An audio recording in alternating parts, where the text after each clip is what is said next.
What's going on, everybody? Welcome to the Snug Wrestling Podcast. I am Edgar, and we are going to be going over WWE Monday Night RAW, a much shorter episode of Monday Night RAW because tonight was pre recorded. So we got to watch the whole entire show commercial free, ad free. So it was done in about an hour and a half, or a little bit more than an hour and a half, which is crazy to think about considering the fact that the show is usually like 2.5 hours long after the commercials and everything. It goes back to about an hour and a half, which is lovely, man. I can get used to that. Except for, the fact that these are pre recorded, which means that the show has been spoiled already for the most part. All the results are online and everything. So it's kind of hard to avoid that. But overall, still a really enjoyable Monday Night Raw, I thought. And we're here to cover it all. Mr. Blood and Tommy are here to help me. Like always, what's up, fellas? Happy Monday. Yeah, man. The Raw before Christmas, next week being the final Raw of the year. Yeah, the episode clocked in at an hour and 34 minutes, which is criminal when you really sit back and realize they do a whole fucking almost hour's worth of advertisements usually. Jesus Christ. I almost felt a little disgusted. And I was like, okay, well, this is commercial free. Let's see if the pacing is better. And the pacing was a lot better tonight. This was a very, very easily digestible episode of Raw. One thing I also realized that I think cut the runtime down, a lot less backstage segments. A lot less. Usually you'll get like anywhere from 6 to 8 backstage segments every Monday Night Raw. Tonight we had maybe four. And they weren't anything significant. Like we had one interview with Jackie Redmond, maybe two. That was it. Normally we'll see her like 3 times. We'll see Adam Pearce 2, 3, 4 times. They'll be cutting back to random shit in the clubhouse once or twice. Like this was a very digestible episode of Raw. Which honestly made it also that much more enjoyable. In my opinion, I actually enjoyed the setup because in Vince's day, he didn't give a fuck. If Raw was on Christmas Eve, your ass was working. Christmas Eve episode was live, and it was the same full hour of filler bullshit with one of his biggest superstars dressed up as Santa Claus. Like that's just the Vince McMahon Christmas way. Tonight, nicely paced, easily digestible, which kept you engaged longer. You didn't feel bored throughout the show or different parts of the show. You didn't actually feel the boredom set in because it didn't have a chance to. Shit just kept moving, which was really nice. But all in all, very enjoyable episode, in my opinion, at least, for the Monday Night Raw before Christmas. I actually enjoyed this episode quite a bit. Same here. Overall, my only thing about the whole without ads portion is the fact that even though it was pre-recorded, it still did that out to black and then right back in as if there was ads. So I'm like, what the hell's up with that? We know that there's no ads here. Why are you doing this? God. So that was really my only problem. Yeah, I don't know. I was going to say maybe for the people that are watching it on cable, but they're not because it's Monday Night Raw, so it's on Netflix, so it's like, but hey, I'm not complaining. Less ads, the better. The only thing, too, that there was a lot of confusion I saw online because a lot of people were like, well, where's Monday Night Raw? I usually get a countdown.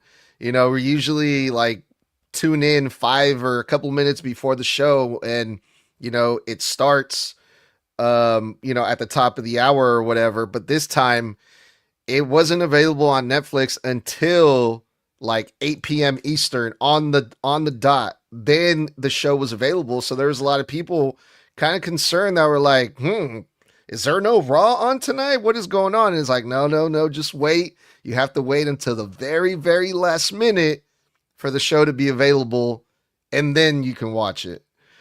But yeah, other than that, this episode of Monday Night Raw was recorded on Friday, this past Friday, And also, taping of SmackDown was done that same day as well. So this upcoming Friday Night SmackDown is also pre-recorded.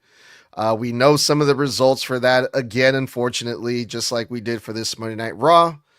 But with that being said, fellas, are you guys ready to get into the shenanigans of Monday Night Raw?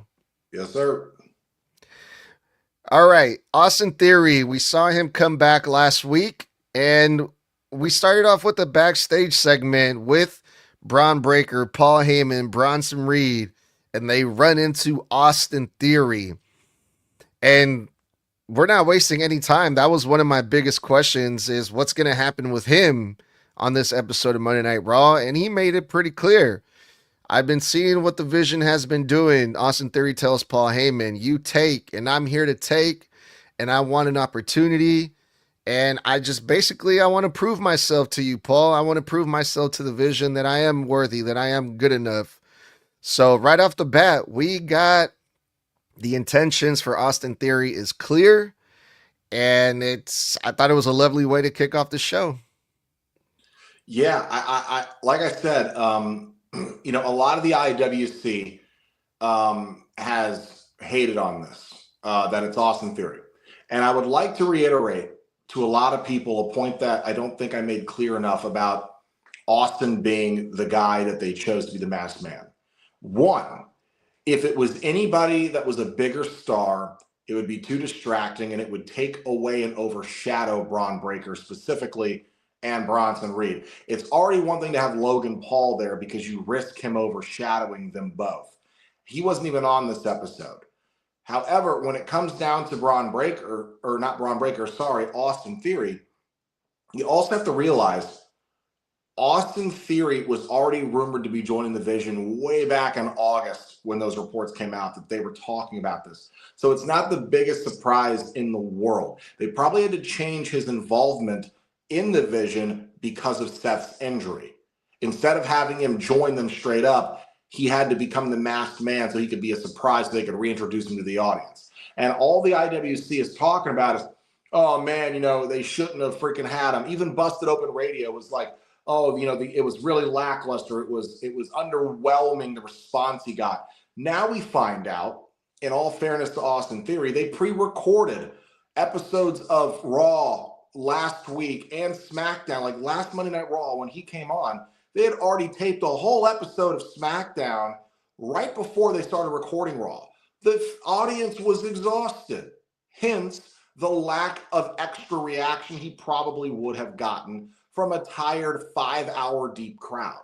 So I was worried about that same thing tonight because they also recorded this episode in junction with last week's SmackDown that was recorded for this upcoming week. And I was worried it'd be the same thing. Seeing him is great. I like that he came in and they don't just break canon, right? There is a chronological order to this man's career. He's not some new superstar. He's barely been repackaged. It's just an attitude shift. He's more serious now. He's back with a vengeance, and I like that he admitted to the shortcomings in his own career. Like, look, when I was here before, I didn't take it seriously. I didn't grab the ball like I should have. I this, I that, I this, I that. But let's not remember, they had this kid beat John Cena, of all people, at WrestleMania. Somebody that Gunther struggled to beat, Austin Theory beat. Okay, that's a big deal. If we're going with chronological history, Austin Theory is a threat. He has pinned John Cena in WrestleMania, for fuck's sakes. He has been a United States champion. He has beaten Seth Rollins before. Okay, so this is not like out of nowhere for him to be here. There is actual evidence as to why he should be, and I'm here for it. And if I remember correctly, he's also a multiple-time tag team champion, is he not? So there's that onto that list as well. So for the people saying, oh, it was underwhelming, yeah, but they also pre-recorded a damn show directly before that, which means, guess what? What y'all are saying is irrelevant at this point. But when it comes to Theory's track record, there is no denying how big this man actually is, and absolutely would have gotten so much more of a bigger pop if they hadn't already pre-recorded an episode of SmackDown. Plain and simple, there's that. I do love the fact that he brought up how the Vision started and how they would attack literally everyone they wanted to and everyone they could. So him going, hey, look, y'all did this. I'm literally just doing the same thing. I am showing that I will not be stopped at this point. So here's a fun fact, you guys. I got to make a quick correction because Eric Padilla, our friend from the SDM podcast, was actually at the double taping in Hershey, Pennsylvania last week, where Austin Theory returned. And basically, the way that they recorded the show was they did the first hour of SmackDown. They recorded that first before Monday Night Raw. Then they recorded Monday Night Raw. And then they recorded the second hour of SmackDown after Raw, which is really weird. But I think they just, for some reason, started late. And maybe they're like, oh shit, well, Raw is live, so we have to record Raw live, but we'll just record the second hour after Raw, if that makes sense. But as far as Austin Theory's reaction from that night, I was told that the crowd actually popped for Austin Theory, but for some reason they didn't really capture that on TV, which is, I guess, it's a lot different if you're there in person. You can hear the crowd reaction, but it didn't really do it justice on TV. But Austin Theory's reaction was pretty good from what I heard. It also might be because of the type of stadium or arena they were in. Sometimes, depending on the building you're in, the acoustics really do fuck with an audience's reaction coming across on live TV.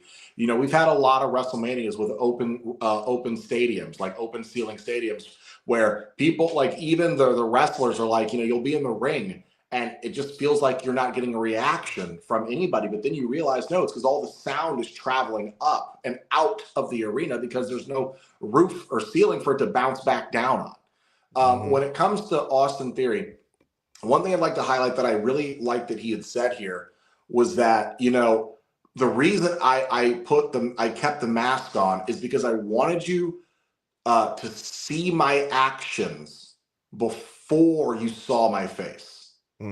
He's like, I wanted you to know what I was about and see that I was on your side before you realized who it was. So it wouldn't matter that it was me. You would only see that I was helping you, essentially.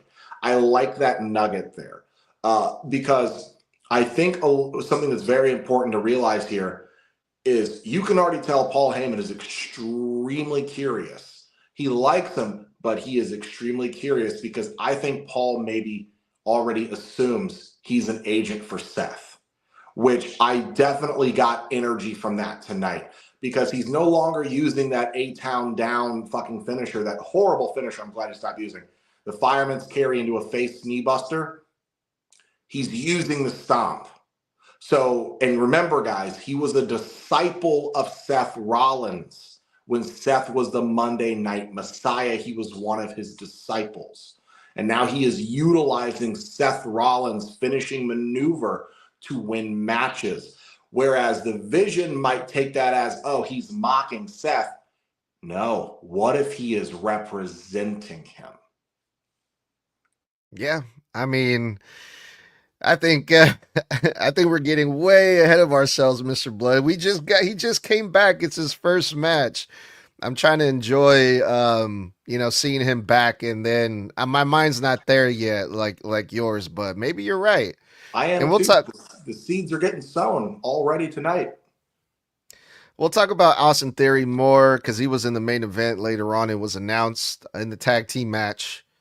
But first, we got to talk about Asuka from the Kabuki Warriors, the Kabuki.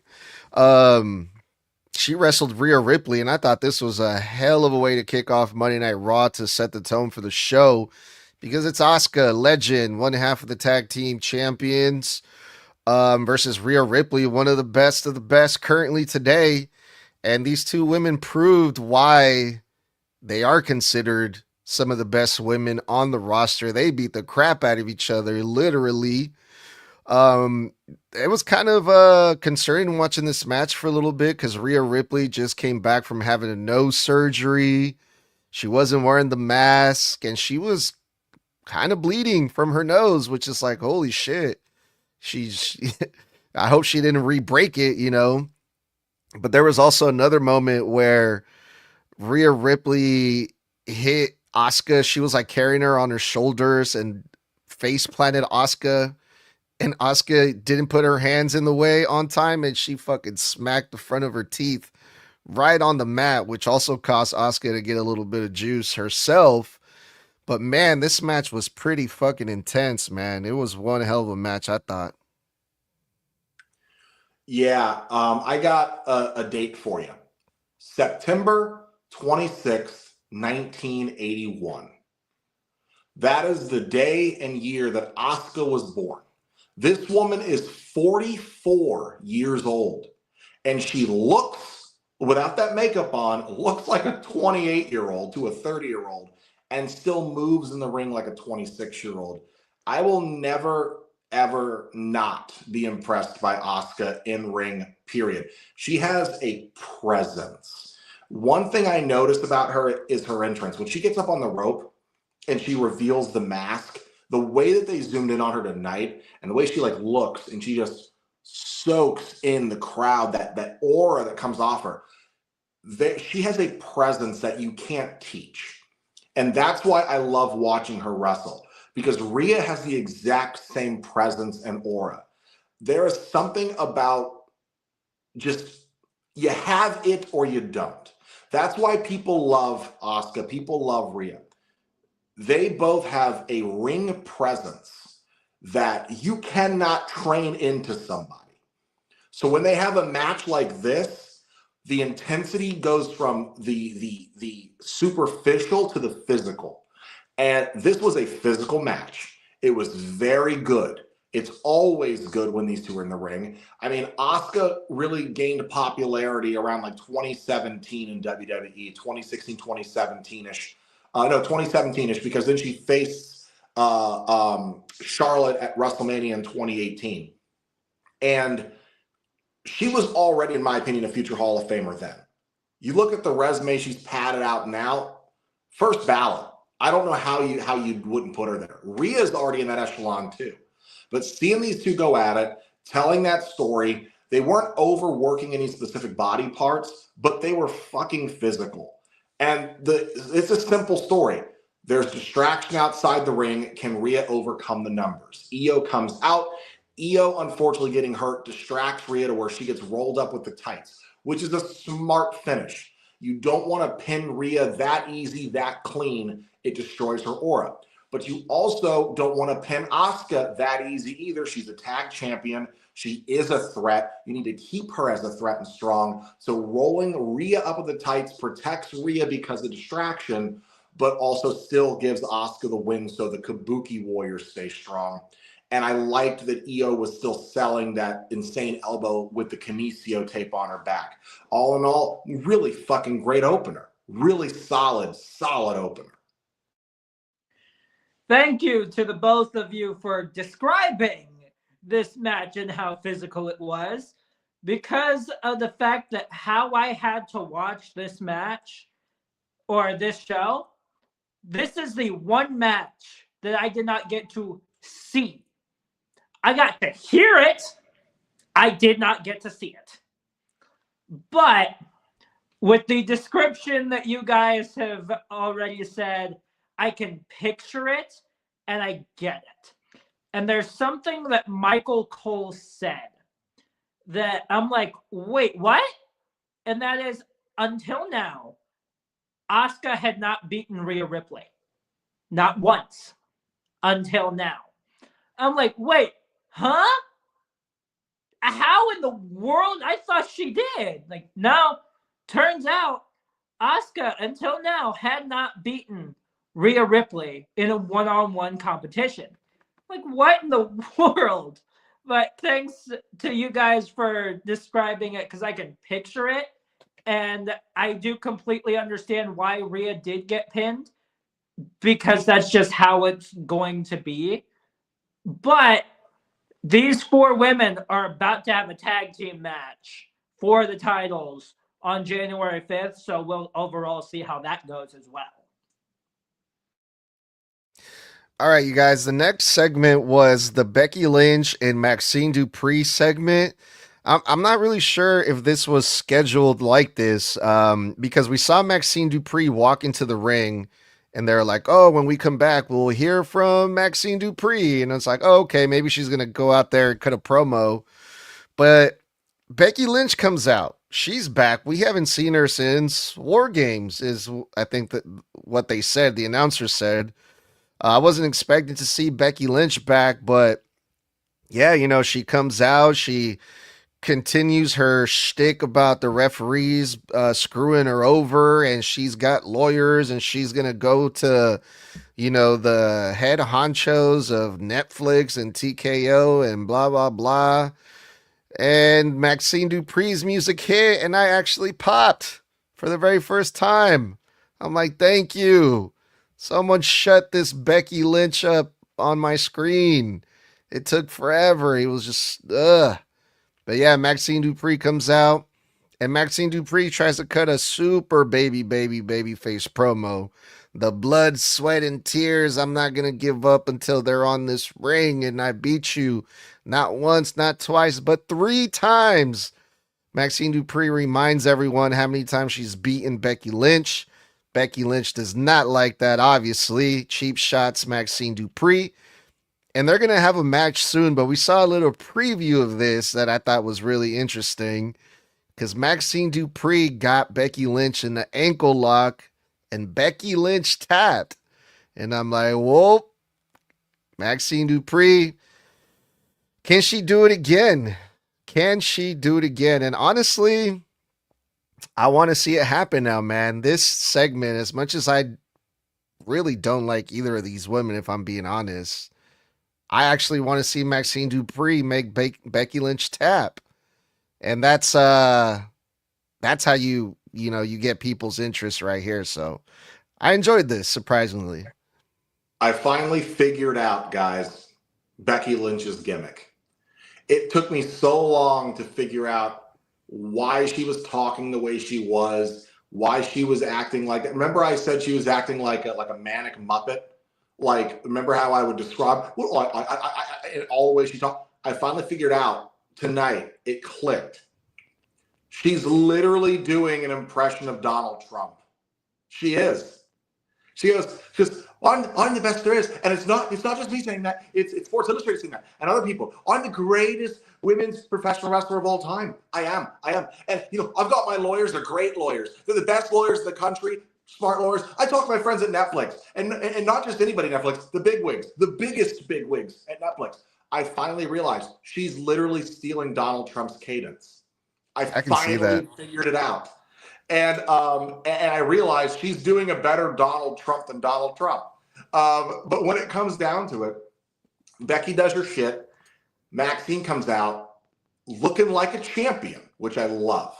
That's what I like about the Raw Women's Champions. They dress like champions. They dress professional. They come out with a presence, shoulders back, chin high. They feel like winners. And, other than that shit Tiffany Stratton was doing with her fucking ass hanging out as much as she possibly could with her tits perked up, not looking like a champion. And you got Stephanie Vaquer dressed in a full-blown, nice, blouse. And she just looks so professional.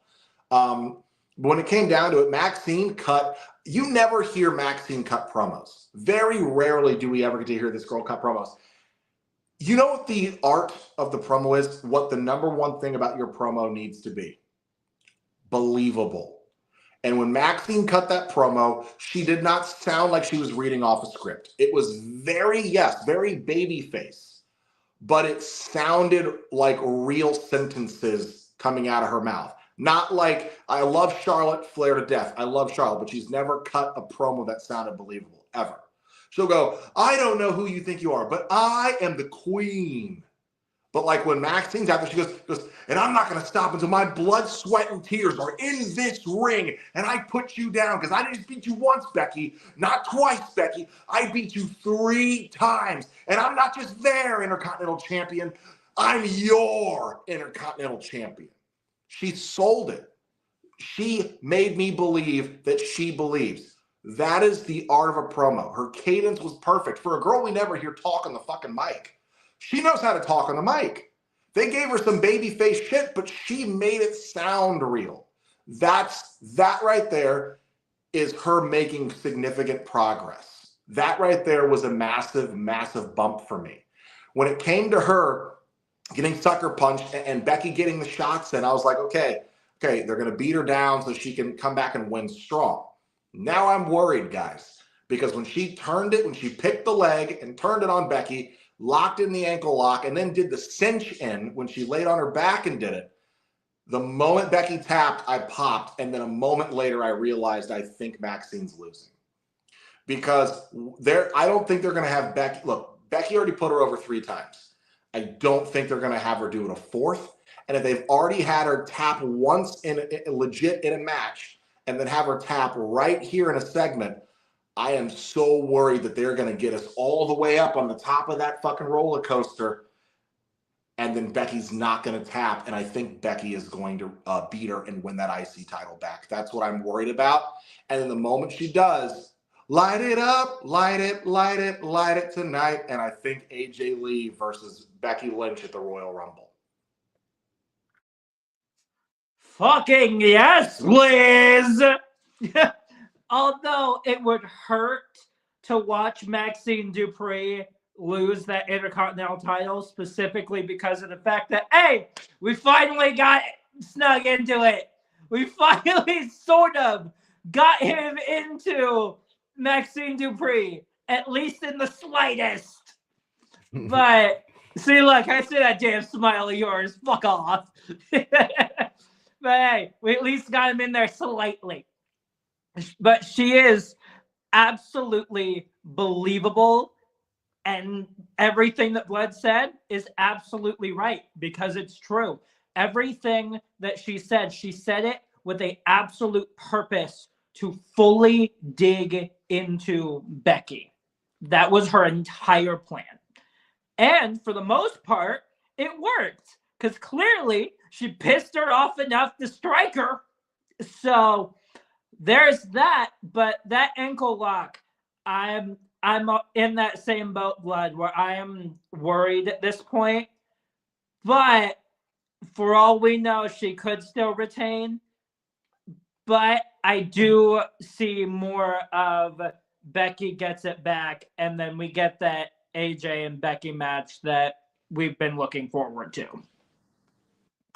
Yeah, out of all the matches that these two women have had versus each other, I think this one's the only one that I'm actually looking forward to because of how this whole thing went down tonight.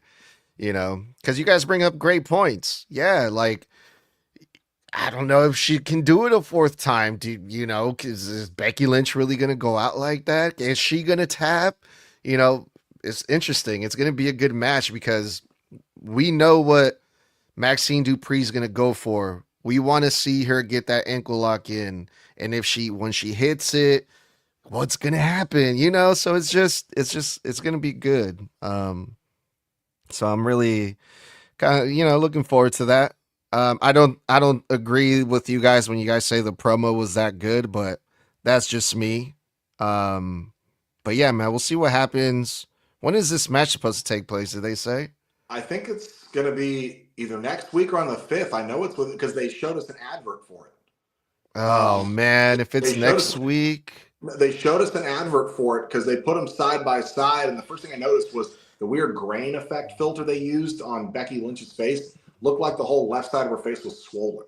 But I think it's either next week or it's on the 5th. It's one of the two. But I hope it's on the 5th. I hope it's on the 5th because if it's next week, that means I think next week is also pre-recorded and we're probably going to get fucking spoiled.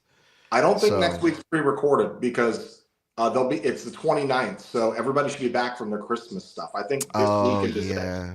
Next week Okay. should be live because I think next week we have like what 2 title matches next week. We've got triple threat women's, and we also have the tag titles on the line. So unless they throw her in there for a 3rd title match, they might be saving it for Monday Night Raw on the 5th on the anniversary, so they can pad out that card as well. Yeah, that makes sense. All right, you guys. Up next, we had one of the greatest luchadors, the historical Rayo Americano. I remember, when I was a kid, I used to watch him wrestle too all the time, with all the greats, back in the day in Mexico. And he's in WWE, making history like always. No, I'm just kidding. This is clearly Pete fucking Dunne. And the other guy was Tyler Bates. They've used different guys for the other guy. I can't remember his name that, comes out with El Grande Americano. Bravo. Bravo. Thank you.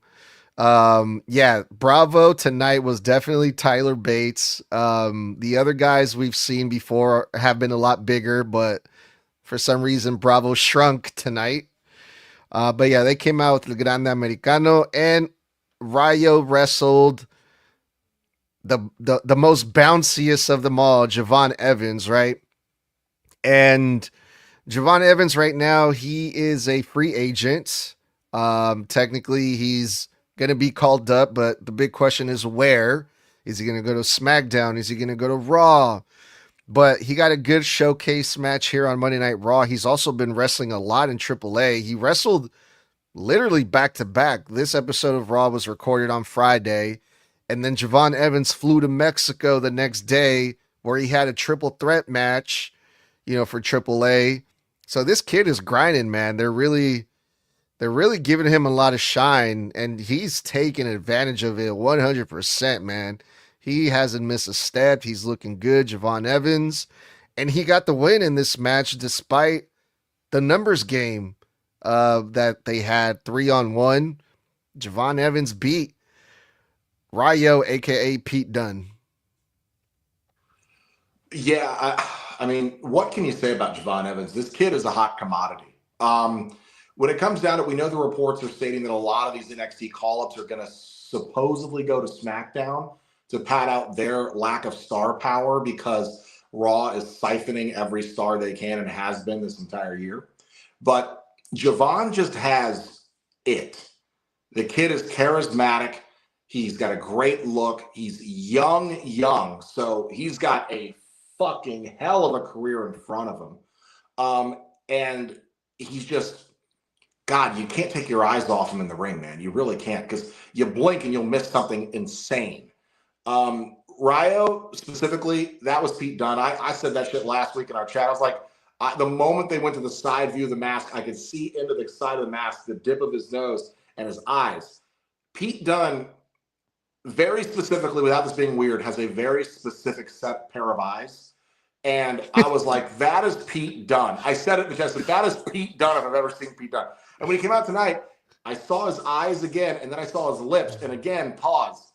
But when you see a guy who always wears a mouth guard, you always focus on the lips because his mouth's always partially open when he's making his facial expressions. But he has this very specific set of eyes with kind of these like very British bulldog droops to his eyelids.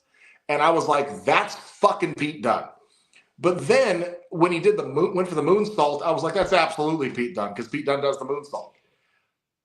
But when it came to Bravo, I was like, that's Tyler Bate. But that has been Tyler Bate before, because that hair tuft, Tyler Bate has that chest hair. And we've seen Bravo have that on and off. And I'm like, that's absolutely Tyler Bate. So maybe they have him, he is supposed to be Bravo, and the other guy fills in whenever they need him to or something. Or they were trying to figure out who worked better. And we all know Ludwig Kaiser is El Grande. But when it came down to it, the match was fun. I wouldn't say it was great. I'd say Javon looked awesome. I would say that because it is Pete Dunne in there. Look, Pete Dunne's not a trained luchador. He's never trained in lucha libre. He's a mat technician brawler who does joint manipulation. That is Pete Dunne. So when you watch Pete Dunne in a match, you expect the joint manipulation. You expect that mat technician brawler style. That is not how lucha libre wrestle. So you have a bunch of guys who don't do lucha libre. Wrestling is lucha libre, so it doesn't feel as flashy. It's almost kind of underwhelming. Then you have people who are pretending to be lucha libre across from a motherfucker who is a legit high flyer, and they pale in comparison. So I think it was a good match. It did what it needed to do. Javon got the win, which is what we need to do. Keep this kid strong. I think he's Monday Night Raw coded personally. When I see Javon, I feel like he's a perfect fit for Monday Night Raw. I genuinely do. Really quick, Tommy, before you go into your spiel about this match, we got a couple comments here. They want to know, hey, Tommy, that belt looks a little big on you. What do they say? Oops, wrong one. Sorry.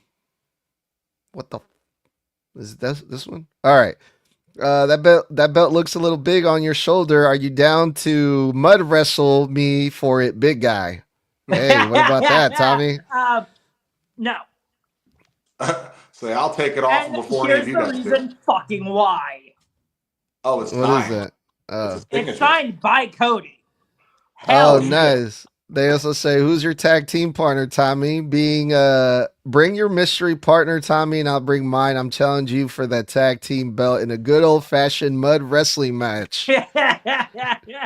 I'll be his mystery partner because I actually am a pro wrestler, and I used to backyard wrestle, so I'm used to wrestling in the mud, and Tommy will retain.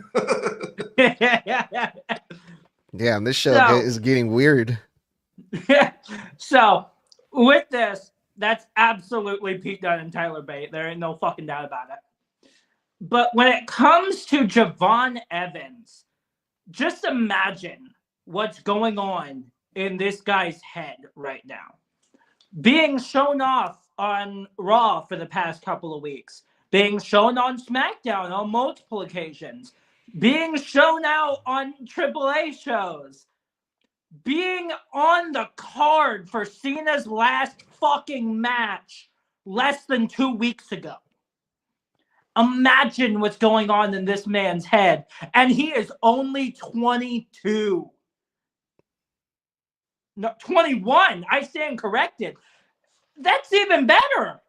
Imagine being 21, getting to do all of that and not have your mind go all over the damn place. Just in excitement and all of that.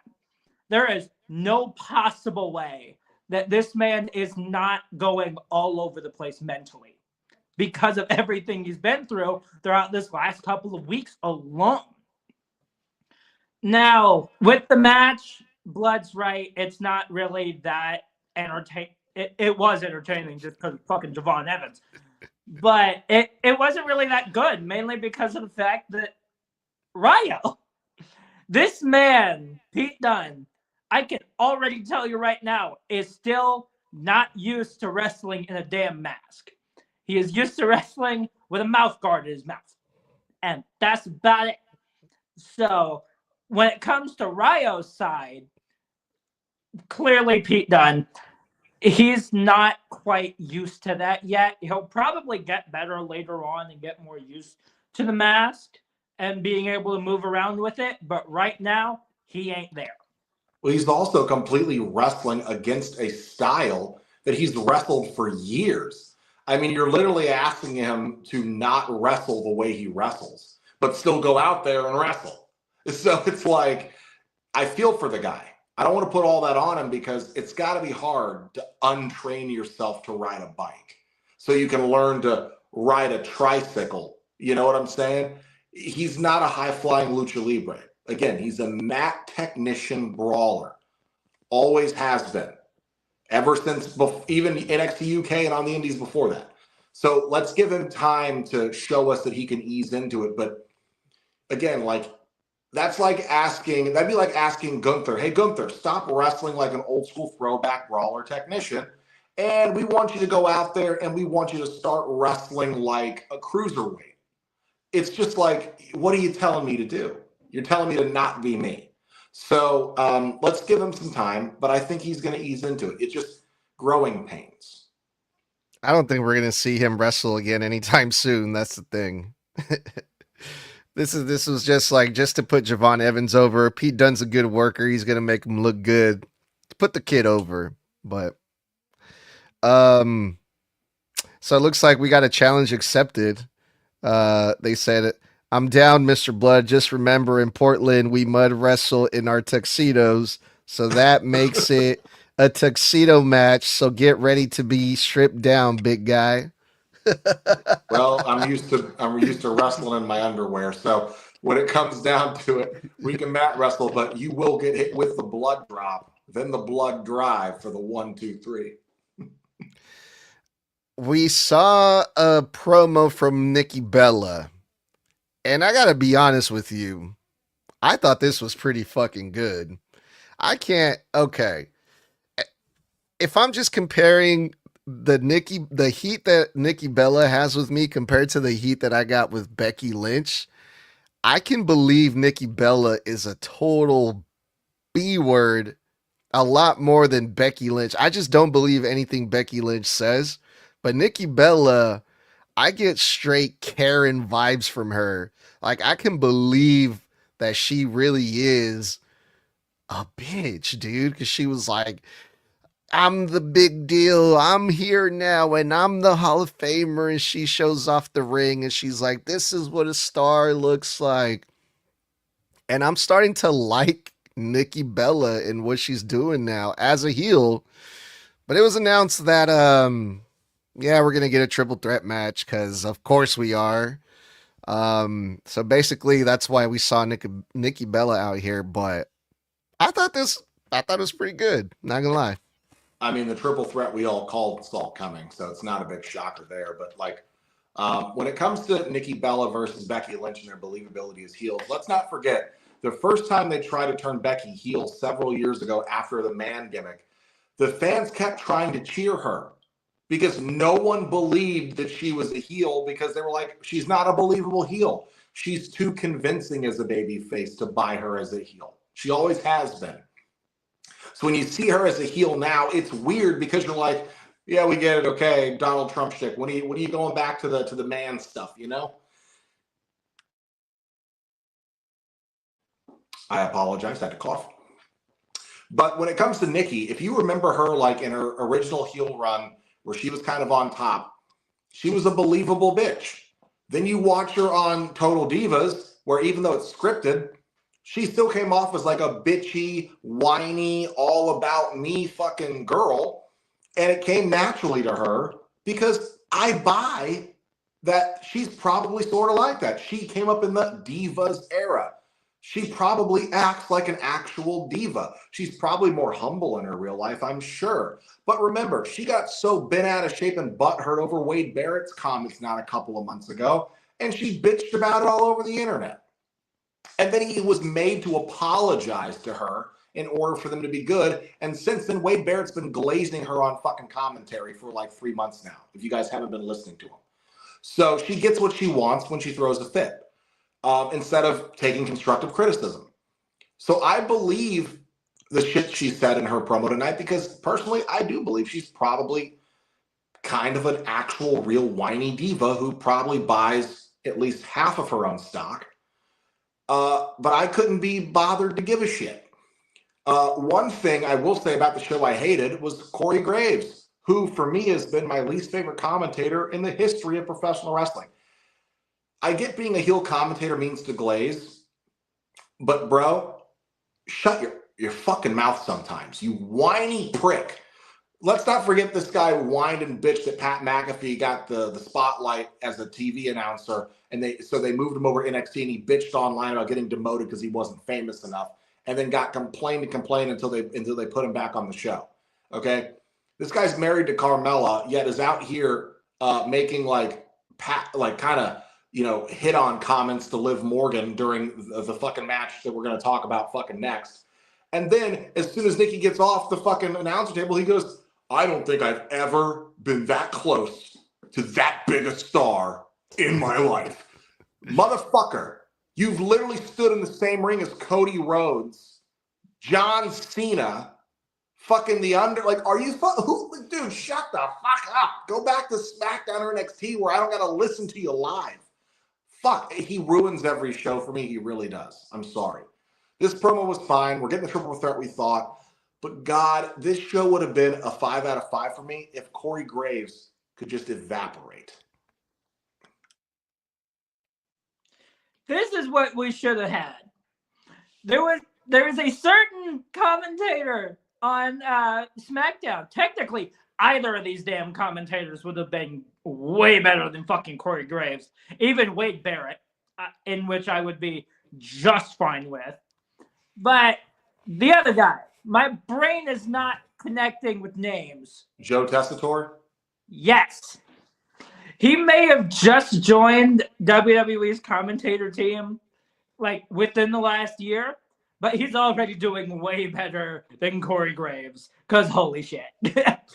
But as soon as she came out, I'm like, Nikki, get the fuck off my screen. Go away. Go away. I don't want you here. Get off my screen. So that was my immediate thought. And then she opened her mouth.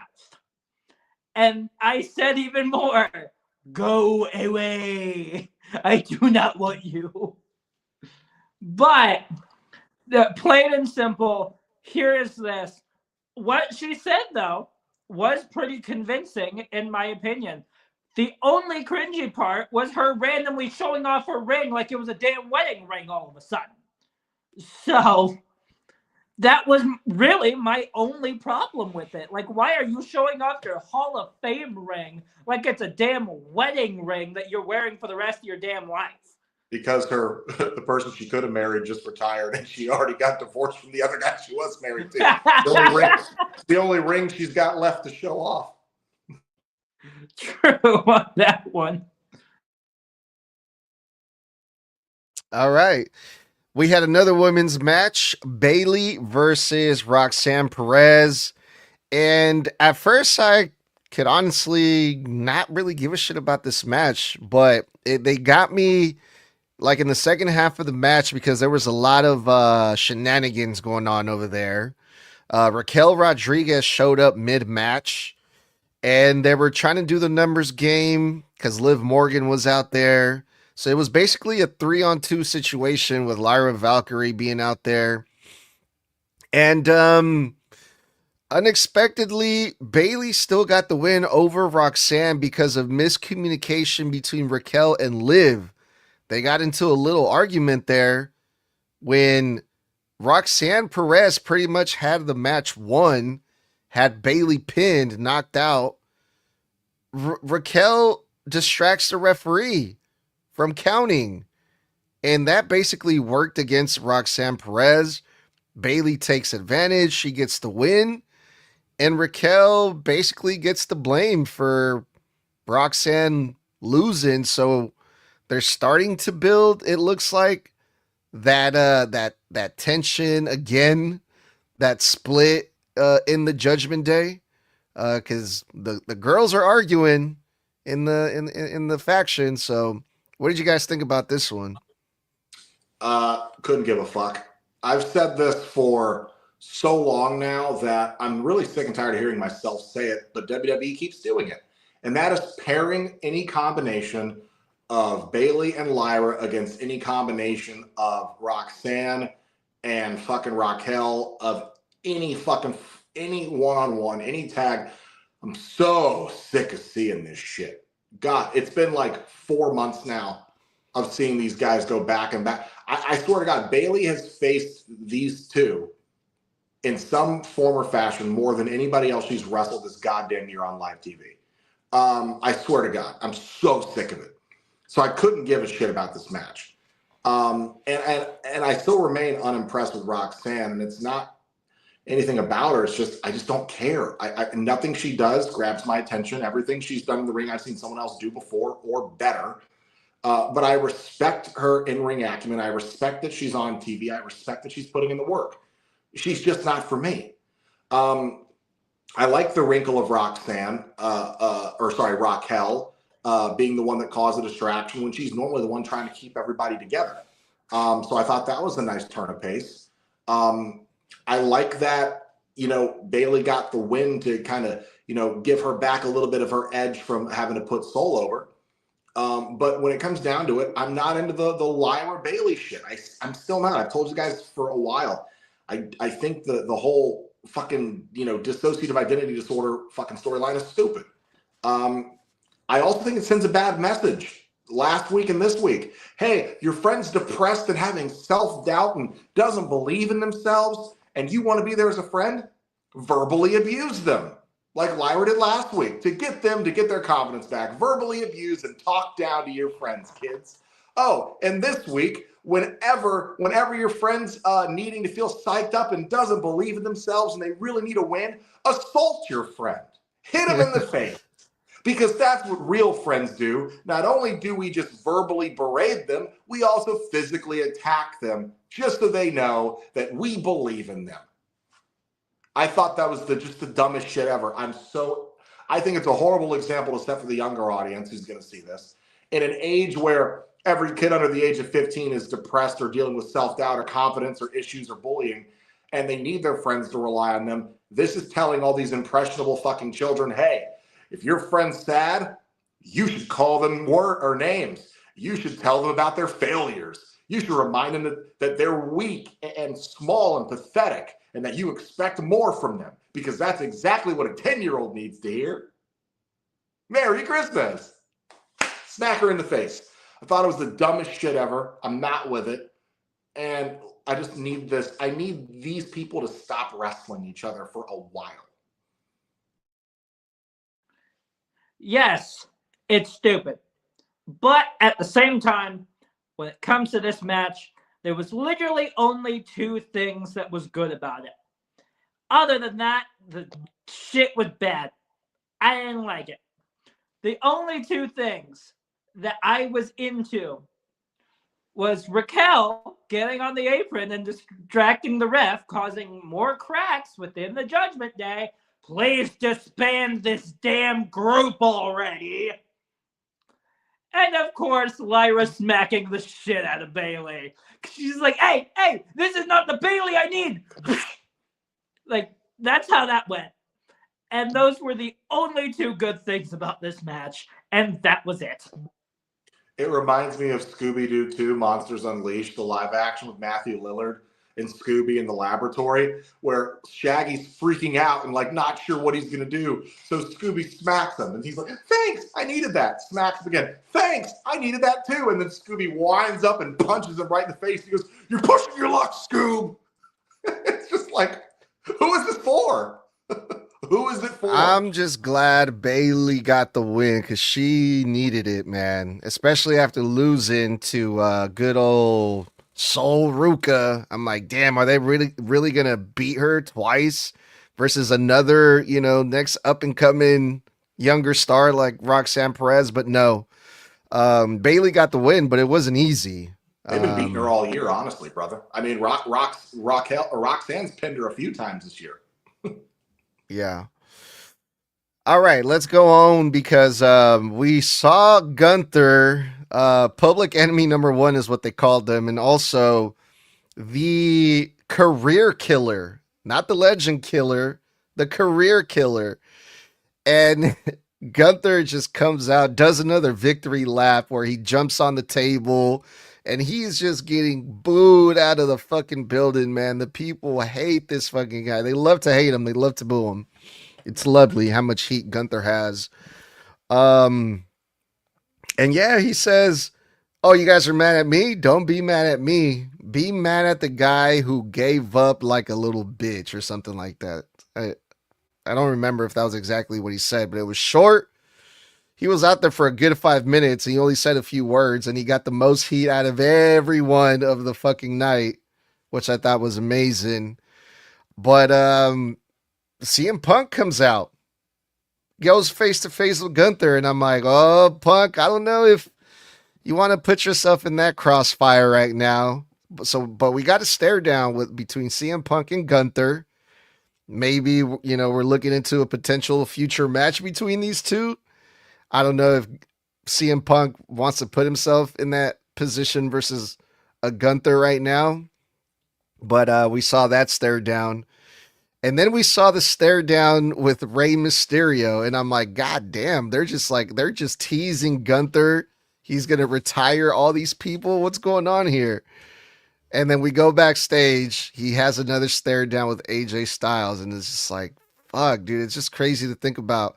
CM Punk is a current world heavyweight champion, but I mean, his career in the WWE is not gonna last any longer. And then we see the stare down with Ray. And then AJ Gunther is coming after everyone's career. It's the feeling I'm getting now. But what'd you guys think about this Gunther segment?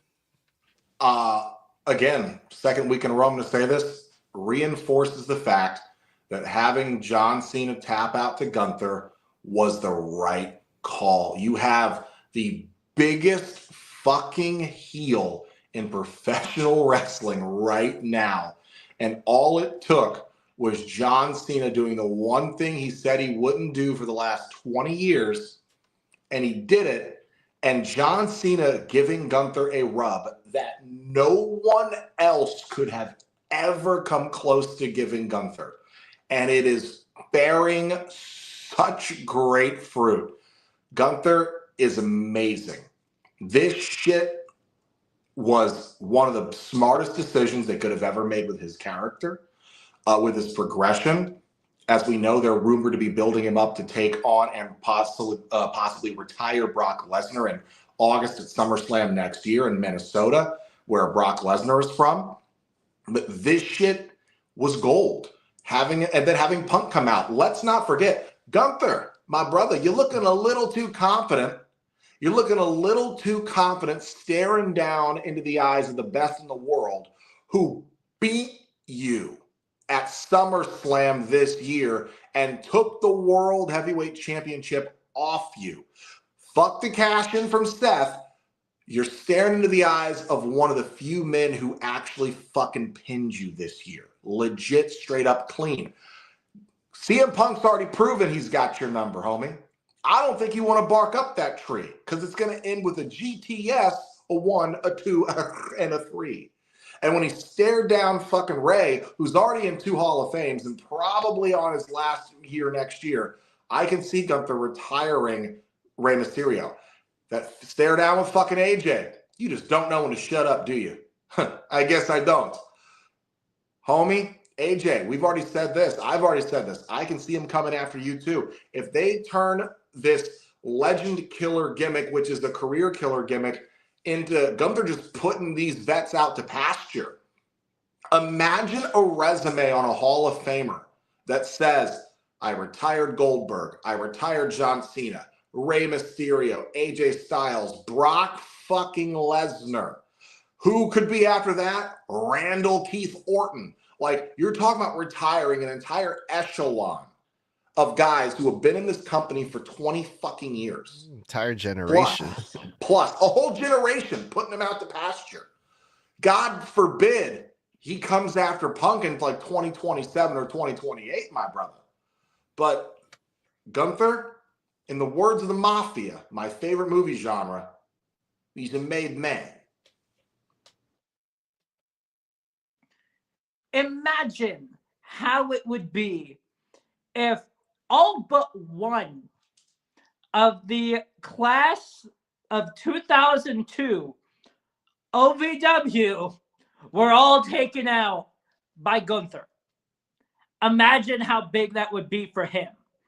Because the only one that he hadn't had the opportunity to take out was Batista. But just imagine how it would be if Gunther takes out the rest of OVW class of 2002. Imagine how big that would be for him.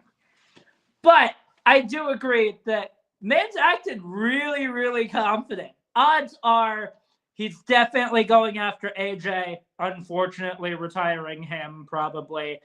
Odds are he's retiring Brock Lesnar as well. Thank God we didn't want this man back anyways. When he had that face down with Rey Mysterio, I really wanted this man to just tap him on the head right before laughing and walking away. He did part of that at least. He didn't tap him on the head, but hey, he walked away laughing. I'm not sure what Rey Mysterio said to him because he clearly said something, but I'm not exactly sure what that was. But it's very clear here that Gunther is going after everybody. And I fear that the best in the world will also be retired by Gunther as well. But when CM Punk came out, there was one thing that ran through my mind, which is, man, you're already having problems with Braun Breaker. Do you really want to add Gunther to that list too? Two men at once? Pause. But still, what the hell? Like, why in the world would you want two guys wanting to attack you at once? Again, pause. But Call that still. I call that a stocking stuffer. Jesus Christ. All right. Can we talk about the main event? It's time for the main event, y'all.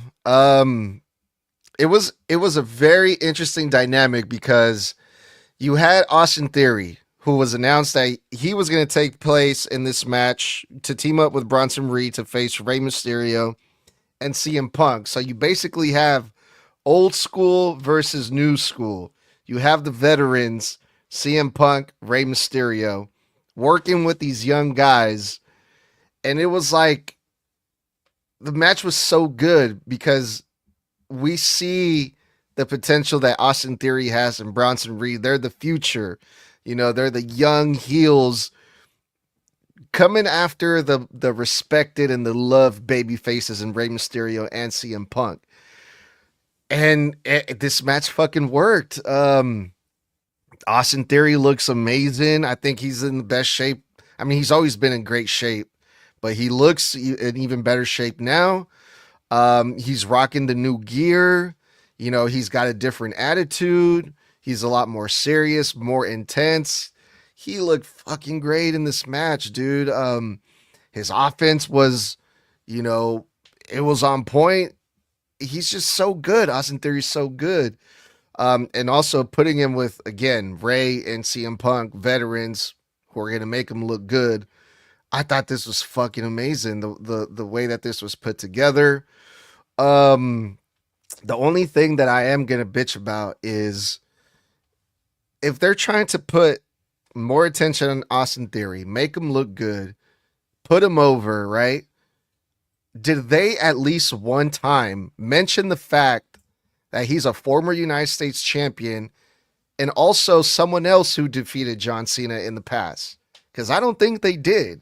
And I'm just like, why wouldn't they mention that if they want to put more credibility on this guy? I would think like, hey, maybe this is something you should probably remind the fans. But other than that, I fucking love this main event. And I'm so glad Austin Theory is back. I do believe that they did mention he beat John Cena at WrestleMania. Because I do have the memory of watching I'm old, guys. My closed captions. I do remember seeing he defeated John Cena at WrestleMania in my captions. But when it comes down to it, I would really quickly like to put over Austin Theory's new look. The gear, I love the gear. At first, I thought it was just his pants. Nah, bro, those are like specially like made fucking wrestling pants with the knee pads like built in. There's really cool designs going across it. The boots look sick, bro. Top chef's kiss. That shit looks dope as fuck. And yes, this guy is in the best shape I think he's ever been in his career. He looked crazy great before because I think he used to do like bodybuilding professionally. But dude looked chiseled out of stone. I mean, bro's fucking lats are insane. But when it came down to it, I was worried what he would wrestle like in this match because we haven't seen him wrestle in a while. And, you know, absence makes the heart grow fonder. I've always thought the kid was athletically gifted. He looked insanely impressive in this match. He right out the gate, Gray tries to attack him. He catches him. He fights him off. Dude was snappy. He he was snappy. That's the best way I can describe his offense in this match. He looked quick. He looked crisp. He looked explosive, but he also looked contained. And I think that's top marks for him. I'd also like to put over Bronson Reed. Sometimes you forget that this guy, for as big as he is wildly, wildly athletic. And Bronson Reed does not get enough credit for how well he is at selling.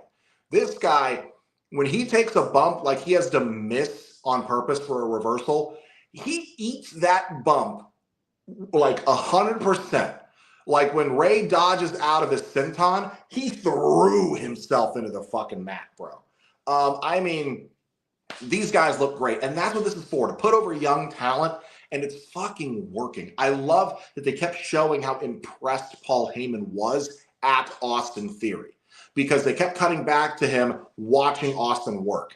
I love that Punk and Ray had really great chemistry with these guys. And I don't even want to insult these two young men by saying that, Ray and Punk made them look like $1 million. They were making themselves look like $1 million all on their own. Punk and Ray were just the vets in there, making sure everything was clean, tight-knit, and crisp. I thought it was awesome. I was wondering the whole match, what is Austin Theory's finish going to be? I know he needs the pin. I think give him the pin. It's the smartest way to put him over strong. And I was waiting for the 8-count down. And then when he pulled out the stomp, I was like, yes, that's what it needs to be. Plant the seeds for Seth Rollins' return, but also that 8-count down finishing maneuver was terrible. Everybody knows how bad that fucking move was. One of the worst looking finishers we've ever seen. The stomp, he hit it. It looked perfect. Chef's kiss. He looked believable. Then you get the interference with Braun Breaker, who comes in and spears fucking CM Punk. But I liked that at first they were fighting him off, because Braun comes in and just runs at him like a dog on all fours. I mean, the whole thing was set up, I think, immaculately. This was easily match of the night, though the opener is in very close contendership. This was the right way to put over the young guys, make Austin look great by comparison, and then still have Braun Breaker be the one standing tall. It checked all the boxes perfectly. Great ending to Raw. Yeah, it was a way better ending than SmackDown's was. I'll give it that. Because at least this ended in a, hey, if Breaker does this, if he spears him just like he did tonight and pins him, he's done. That match is over and he becomes the new world champion.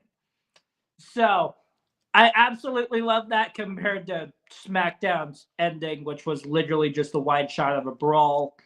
And that was it.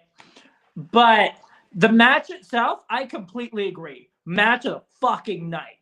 Although I do also agree that opener is close, but this one edges out just a slight bit. Now, when it comes to Theory, I will say that when he first came out, I thought he was coming freshly out of fucking Jumanji. That was the first thing that popped into my head is, hey, did this man just exit the video game of all video games in Jumanji? Is that just what he did? But after hearing what Blood said, who took a closer look at it, I absolutely agree with him. His gear was absolutely sick to the T. It was absolutely awesome. He looked great. Even in ring with everything else, he looked great as well. Now, that stomp, I do believe your theory from the opener, Blood. It is a possibility that that stomp was the clue to go, hey, I'm not here to team with him. I'm an inside job. Did Austin Theory have his own entrance or theme song? I don't remember seeing an entrance No, by him. he came out with them, which I was wondering too. I was like, is he keeping that same A-Town Down theme? No, he came out side by side with Paul Heyman with Bronson Reed in the front leading. Okay. Good to know that. That was one of my questions. I'm like, I wonder if they're going to give him a new theme. I'm sure they are, but maybe not just yet. Dude, I'm so psyched for this version of the Vision, man. Adding Austin Theory, Braun Breaker, Bronson Reed, Logan Paul, who wasn't there, but because this was recorded on Friday, and that was the same night as the Jake Paul fight where Logan Paul was present. But man, what a crazy faction Paul Heyman has now. And it just seems like, man, Paul Heyman has the future in his hands, quite literally, man. I'm psyched for this, fellas, if I'm being honest. But yeah, man, that was Monday Night Raw. Quick, fast episode. It was lovely to see, enjoyable. There is an Easter egg I'd like to plug really quick.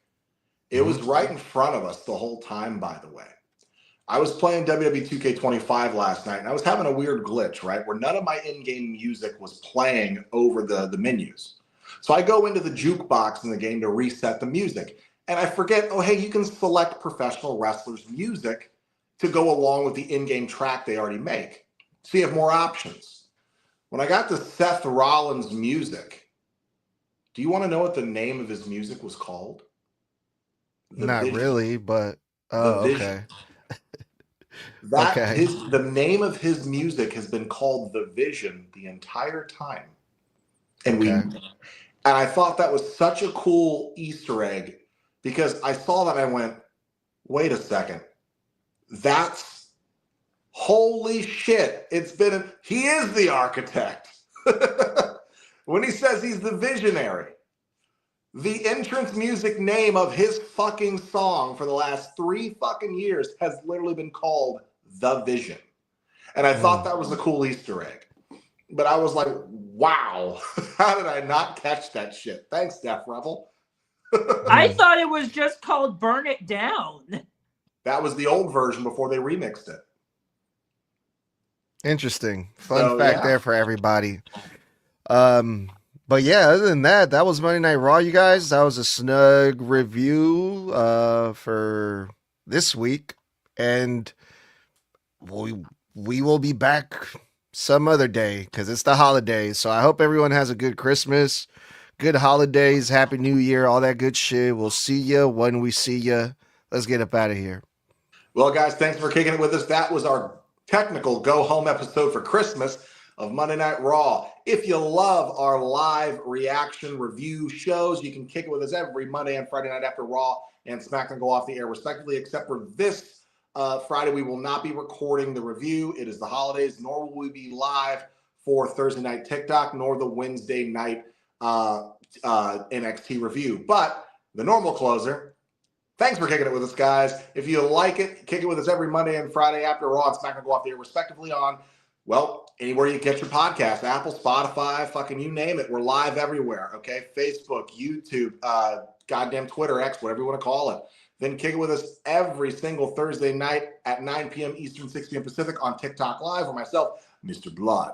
And that handsome Mexican over there, Edgar, do our weekly one-on-ones where we answer random wrestling topic questions or, well, more pressing wrestling topic questions and answer your fan questions live. And for a live reaction content, you can check out all the social media as the actual shows are on the air. Segment to segment, we post just seconds later for reaction content. And to support the podcast, how about a little, pick yourself up a little Christmas merch. If you go over to our TeePublic at Snug Wrestling, where you can represent Snug Wrestling, your favorite wrestling podcast, and go ahead and pick up some Snug Wrestling merch with almost 100 different designs to go across tons of merch, not just shirts and hats, tons of other cool stuff too, cell phone cases, tote bags, stickers, magnets, your mother's ass tapestries, you name it, not in that order. And have yourself a very merry, snug Christmas. And we will be back next week for Monday Night Raw. So until next time, guys, stay safe, stay savage, stay snug. Merry Christmas. And that was 4 letters. 4 letters. One word. Yeet. Merry Christmas, y'all.